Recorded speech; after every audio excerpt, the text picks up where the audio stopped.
One of the interesting factoids that I heard recently was that Americans spend more time in their browsers online than they spend time in their cars, which completely surprised me. But I guess when you stop to think about it, it's true. It's sort of a sign of how prevalent and dominant the internet and computers have become, technology has become in Americans' lives. Yeah, I mean, that's a great part of our obligation here at Google is because we are such an elemental part of people's lives, it's to always remember to focus on what's right for the user and to try and improve their quality of life and do good for the world.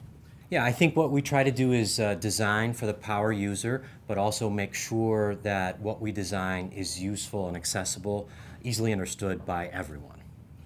I think one of the things that gets me excited is really trying to figure out how brand advertisers, that is, who sell through the channel, who sell through food, drug, mass stores, not sell direct through e-commerce, how do those marketers really take advantage of the web? I think the sort of the first wave of online marketing was for DR or e-commerce companies. So what I've been spending a lot of time thinking about is, okay, how can brands now take advantage of that? I think brands definitely are starting to take advantage of the resources out on the web. They understand that that's where their audience is. They're trying to communicate and connect with their audience online. However, it's much harder to figure out what are the right things to measure and optimize against when you don't have the full click stream that starts with an exposure from an email or from a banner and ends with a purchase in session using a Visa card or a credit card, right? So if it then has to go through from online to a bricks and mortar store, it's much harder to optimize.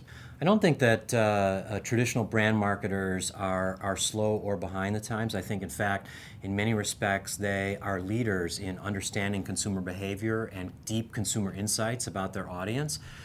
Whether that's in the refreshment beverage category or detergent category or any of those kinds of everyday products.